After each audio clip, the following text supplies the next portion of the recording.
Lembra daquela sensação de arrepio na espinha?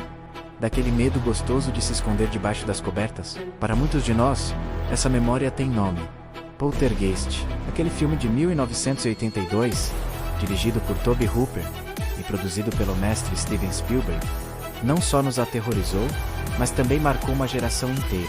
E uma das cenas mais icônicas que ficou gravada na nossa mente é a descida da escada pela mãe, Diane, enquanto espectros fantasmagóricos flutuam ao seu redor. Mas você já parou para pensar como eles fizeram aquilo? Como, numa época sem a computação gráfica que temos hoje, eles criaram fantasmas tão realistas, tão etéreos e assustadores? A resposta é uma mistura de genialidade, fumaça e muita luz. E é essa história fascinante que eu vou te contar hoje. Uma história que mostra como a criatividade do cinema pode transformar o simples em algo mágico e inesquecível. Se você, assim como eu, é apaixonado pela magia por trás das câmeras e quer desvendar os segredos dos seus filmes favoritos, já deixa o seu like e se inscreve no canal. Acredite, a viagem que vamos fazer hoje vai mudar a forma como você assiste a Poltergeist para sempre. A equipe de efeitos especiais, liderada por Richard Edlund, enfrentou um desafio gigantesco. Spielberg queria que os fantasmas não parecessem monstros ou criaturas, mas sim almas frescas, formas de luz que transmitissem tanto beleza quanto pavor. A ideia não era apenas assustar, mas criar uma atmosfera sobrenatural, quase celestial, em meio ao caos. A solução encontrada por eles foi tão engenhosa quanto artística. Primeiro, eles precisavam dos atores. Pessoas reais foram vestidas com roupas brancas e filmadas em um fundo completamente preto. A performance era fundamental. Eles precisavam se mover de forma lenta, fluida, como se estivessem flutuando em outra dimensão, alheios ao mundo dos vivos. Cada gesto, cada movimento foi coreografado para criar essa sensação de realidade. Mas isso era apenas o começo. A verdadeira mágica estava prestes a acontecer no laboratório de efeitos visuais. O próximo passo era transformar essas imagens de atores em verdadeiros espectros. Para isso, eles usaram uma técnica chamada animação de fenda de varredura, ou slit scan, a mesma técnica usada, por exemplo, nas viagens psicodélicas de 2001, Uma Odisseia no Espaço. Só que aqui, o uso foi diferente. As imagens dos atores eram projetadas quadrilho a quadrilho através de uma fenda vertical sobre um novo filme. Ao mesmo tempo, uma fonte de luz era movida e desfocada, criando rastros luminosos e distorções que davam aos fantasmas aquele aspecto alongado e etéreo. Esse processo era extremamente demorado e meticuloso. Cada fantasma na tela era o resultado de horas e horas de trabalho manual, ajustando luzes, lentes e a velocidade do filme para conseguir o efeito desejado.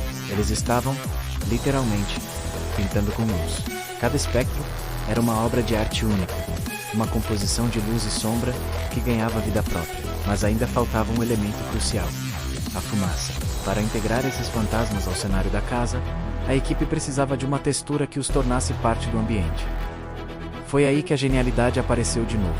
Eles construíram um tanque de vidro gigante, com cerca de 2 metros de comprimento, e o encheram com água.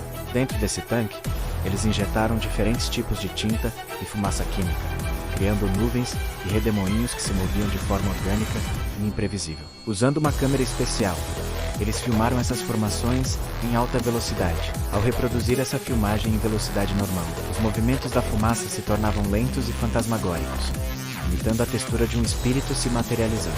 Era como criar um universo em miniatura dentro de um aquário. Essa textura de fumaça seria mais tarde combinada com as imagens dos atores já transformados em luz. O processo de combinação de todos esses elementos era a etapa final e a mais complexa. Eles usavam uma impressora óptica, uma máquina que permitia sobrepor múltiplas camadas de filme em uma única imagem. Primeiro, eles pegavam a filmagem original da cena, com a atriz Jobe Williams descendo a escada. Depois, adicionavam a camada dos fantasmas de luz, cuidadosamente posicionados no espaço. E por fim, a camada das nuvens de fumaça do tanque de água, que dava aos fantasmas volume, textura e a sensação de que estavam interagindo com o ar ao redor. Cada camada precisava ser perfeitamente alinhada. Era um quebra-cabeça visual, onde cada peça era um pedaço de filme. O resultado foi revolucionário. Os fantasmas não pareciam apenas colados na cena. Eles pareciam pertencer àquele espaço, emergindo das paredes e do ar, com uma qualidade translúcida e luminosa, que nunca tinha sido vista antes no cinema. O mais incrível dessa história é perceber o nível de criatividade e improvisação necessários para alcançar esse resultado. Hoje, um efeito como esse seria criado em um computador, com softwares e algoritmos. Mas em 1982, ele foi criado com água, tinta, fumaça, luzes e um talento imenso. Foi uma solução prática, quase artesanal, para um problema visual complexo. É um lembrete poderoso de que a tecnologia é uma ferramenta, mas a verdadeira magia do cinema vem da imaginação humana. Essa cena de Poltergeist não é apenas um marco nos efeitos especiais, é uma celebração da inventividade. É a prova de que, com paixão e criatividade, é possível criar o impossível e assombrar a imaginação de milhões de pessoas por décadas. E o resultado foi tão impactante que rendeu à equipe uma indicação ao Oscar de melhores efeitos visuais. Pense nisso na próxima vez que assistir a Poltergeist. Quando Diane descer aquela escada e os fantasmas começarem a aparecer, não veja apenas uma cena de terror. Veja o trabalho de artistas e técnicos que, em um estúdio escuro, com tanques de água e projetores de luz, conseguiram capturar a essência do sobrenatural. Veja a dedicação em cada quadro, a paixão em cada rastro de luz. É isso que torna o cinema clássico tão especial. É essa alma, essa humanidade por trás da técnica, que faz com que esses filmes continuem a nos fascinar e a nos arrepiar. Não importa quanto tempo passe. Eles não estavam apenas fazendo um filme, estavam construindo um pesadelo e nos convidando a entrar nele. E aí? Você imaginava que era assim que essa cena icônica foi feita? A história por trás das câmeras é tão fascinante quanto o próprio filme, não é? Se você curtiu essa viagem nostálgica e quer desvendar mais segredos da sétima arte, não se esqueça de deixar o seu like, porque isso ajuda demais o nosso trabalho a alcançar mais apaixonados por cinema, como você. E claro, se inscreva no canal e ative o sininho para não perder nenhum dos nossos próximos vídeos. Temos muita história para contar, muitos clássicos para revisitar e muitos segredos para revelar. Agora eu quero saber de você. Qual outra cena ou efeito especial de um filme clássico você gostaria de ver desvendado aqui no canal? Deixe sua sugestão nos comentários. Ler a opinião de vocês é a melhor parte disso tudo. Obrigado por me acompanhar nessa jornada incrível. Um grande abraço e até a próxima.